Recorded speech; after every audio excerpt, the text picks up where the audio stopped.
Hello, j'espère que vous allez bien, je vous retrouve pour une petite vidéo dans laquelle je vais vous raconter un petit peu ce qui va se passer dans ma vie dans les mois à venir. Pour éviter que ce soit trop redondant, je vais me faire une petite coloration au henné. C'est la première fois que j'en fais, c'est pas du tout un tuto, j'ai déjà préparé la coloration.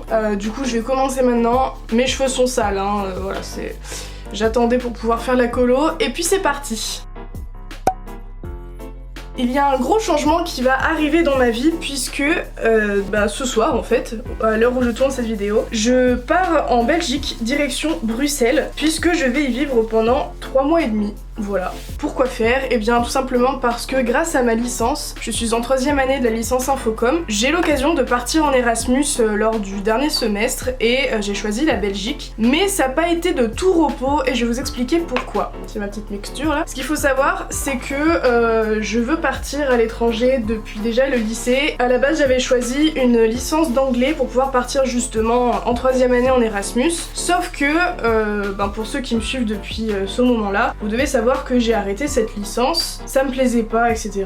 Et donc du coup je me suis tournée vers la licence Infocom qui me correspondait mieux au niveau du programme et qui du coup me permettait aussi de partir à l'étranger en 3e année. Alors j'ai jamais fait de coloration au henné, je sais pas si je l'ai bien préparé ou pas.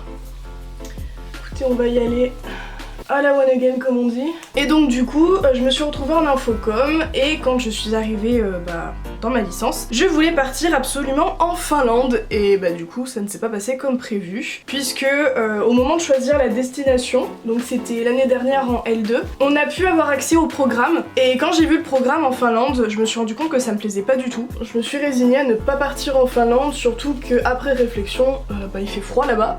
Et est-ce que je me voyais vraiment partir 6 mois aussi loin dans un pays où il fait aussi froid? Bof.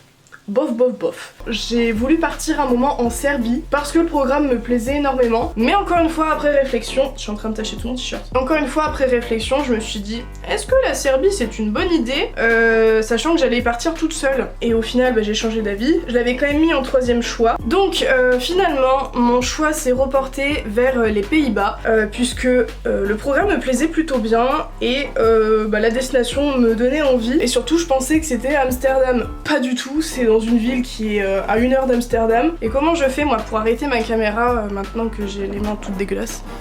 Donc voilà, j'avais quand même mis ce premier choix et en second choix j'avais mis la Belgique puisque la destination que je pouvais sélectionner c'était dans la partie flamande. Ça pourrait être sympa, en plus c'est un pays qui est pas trop loin, c'est pas trop cher. Oh putain, merde. Et du coup j'ai sélectionné cette ville là.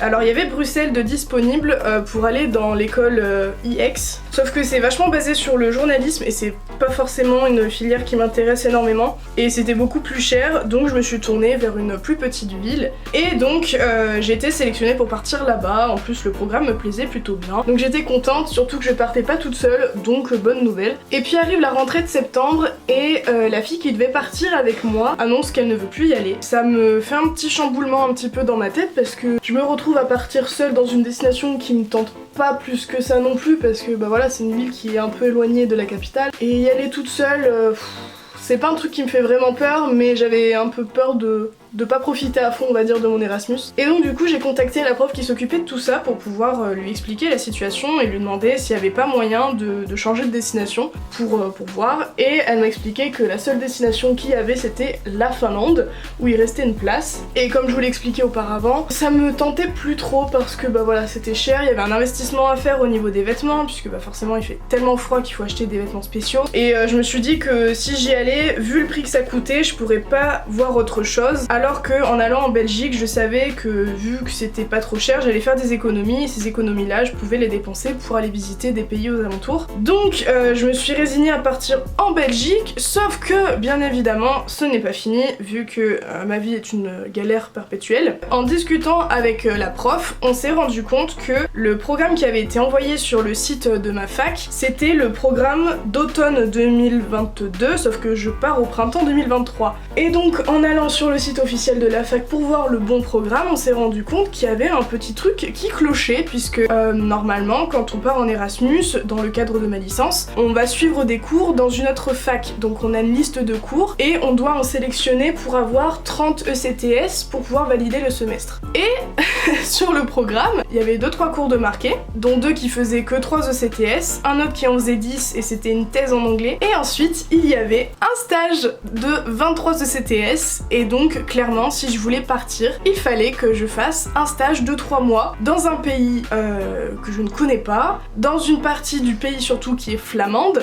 donc qui parle flamand, et déjà que c'est une galère pour trouver un stage en France, je me suis dit c'est mort, je vais jamais trouver de stage. Donc j'ai contacté la deuxième prof qui s'occupait de ça, parce que du coup elles étaient plusieurs, et je lui explique la situation en lui disant bah madame, le programme il a un peu changé entre temps, est-ce que c'est normal quoi? Donc elle s'est renseignée auprès de la secrétaire de la fac en Belgique en lui demandant est-ce que c'est normal que le programme du coup soit différent, et que surtout ce soit un stage, parce que bah, c'est bizarre, c'est pas pareil dans les autres facs, dans les autres pays. Et puis là elle dit bah si c'est totalement normal, le programme a changé entre temps, et en fait ce qu'il faut savoir c'est qu'à cause du Covid, il y avait personne qui était parti dans cette destination depuis 2 ans, et du coup en 2 ans le programme avait effectivement changé. Donc on m'a annoncé que si je voulais partir il fallait que je fasse un stage de 3 mois, non rémunéré bien sûr, puisqu'en Belgique c'est interdit de rémunérer les stagiaires. En soi c'est pas plus gros problème, mais du coup je me suis dit il faut trouver un stage dans cette partie du pays qui n'est pas très grande non plus, c'est pas la capitale, donc pour trouver un stage faut que je fasse les démarches etc, faut que je passe des entretiens, ça se trouve je vais devoir les passer en anglais, enfin je commence à imaginer le pire. Et puis en discutant avec la prof,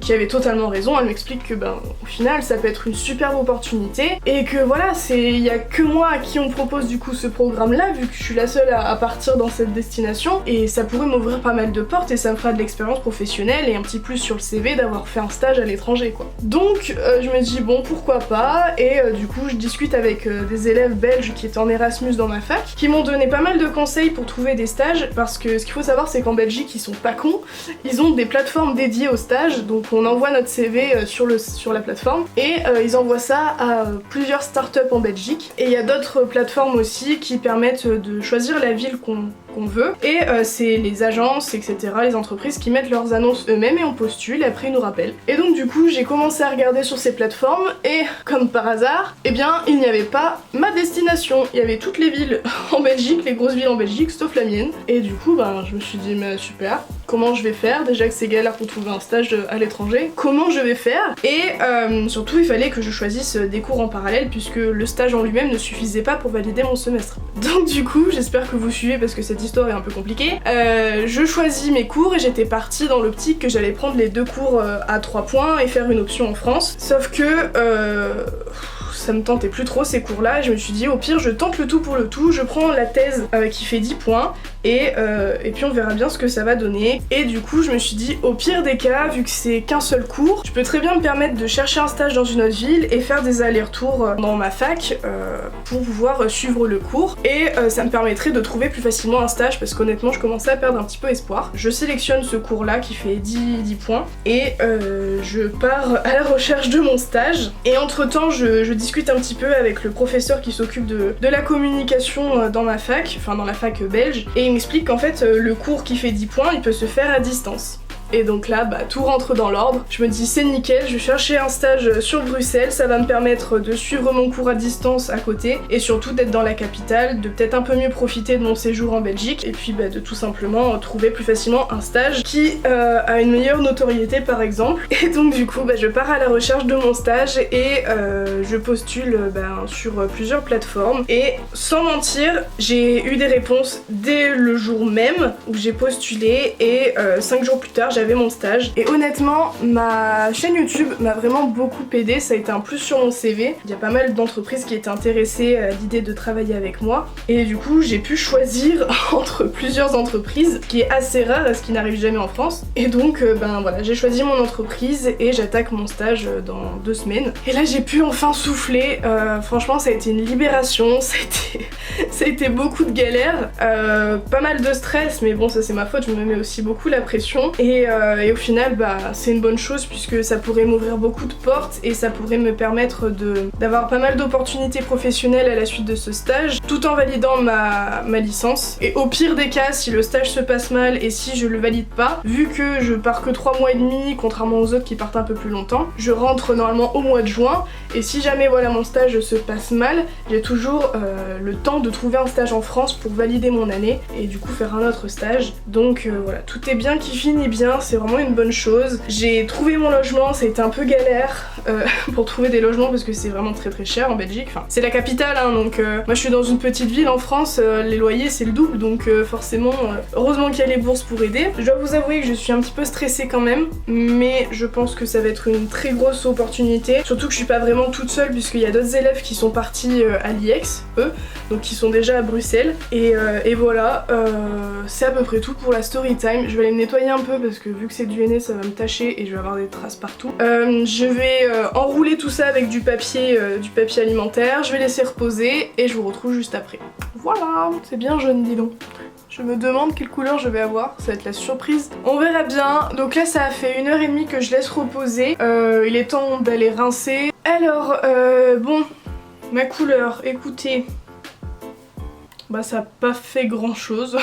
Mes pointes sont toujours aussi déglinguées, faut vraiment que je les coupe, mais là aujourd'hui j'ai vraiment pas le temps. Ça m'a caché un peu mes racines forcément, donc c'est pas plus mal et ça m'évite de faire une couleur chimique. Mais bon, il n'y a pas vraiment beaucoup de changements. Après mes cheveux sont assez doux, donc voilà. Je vais quand même me couper la frange parce que j'ai envie d'avoir un changement un peu plus flagrant que ça. Ça me stresse de faire des trucs en même temps que je coupe ma frange là. Déjà on va couper ici. Voilà. On arrive à ça. Tout ça pour dire que je suis plutôt contente, voire très contente d'enfin partir après 4 ans d'attente. Surtout qu'au final la Belgique ça peut être vraiment super sympa. Enfin en tout cas toutes les personnes qui sont parties en Erasmus soit sont restées là-bas, soit y retournent. Donc je me dis que ça peut être vraiment une bonne chose. J'ai coupé ça comme du n'importe quoi, là je sais pas ce que j'ai foutu. En tout cas voilà, je vais faire un stage donc de 3 mois et demi dans une start-up bruxelloise. Mon rôle va être d'être community manager, donc de m'occuper un peu des réseaux sociaux de la start-up et en même temps créatrice de contenu. Donc écoutez, on verra bien comment ça va être. En tout cas ça a l'air plutôt sympa, j'ai déjà du coup échangé avec ceux qui y travaillent. Et puis voilà, écoutez, vous verrez bien des petits vlogs. Je vous conseille de me suivre sur Instagram où vous pourrez voir du coup des petites photos. Je vais essayer d'être beaucoup plus présente. Je sais pas ce que je fais avec ma frange là. Enfin bon, en tout cas, j'espère que cette petite vidéo blabla vous a plu et vous permet d'en savoir un peu plus sur ce qui va se passer dans ma vie les prochains mois. Je vais essayer de finir ma frange et je vais faire l'outro une fois que tout ça sera terminé. Je me tâte vraiment à la couper plus courte, hein. Vous verrez de toute manière juste après. Bon, du coup je termine cette vidéo 40 ans plus tard, là il fait déjà nuit, c'est n'importe quoi. Voilà le résultat, j'ai encore des petites retouches à faire au niveau de la frange. Finalement je l'ai faite un petit peu plus courte et j'essaie de la recourber un petit peu avec le lisseur. Et puis voilà, écoutez, j'ai avancé un petit peu dans ma valise. Ça se rapproche petit à petit, j'arrive pas à me dire que ce week-end je serai en Belgique. On a pas mal de routes qui nous attendent vu qu'on va prendre le bus. Mais ça va être super, j'espère vraiment qu'on aura du beau temps. Et puis voilà, j'ai hâte de vous vlogger tout ça. En tout cas, je vous retrouve très bientôt dans une nouvelle vidéo et je vous fais plein de gros bisous.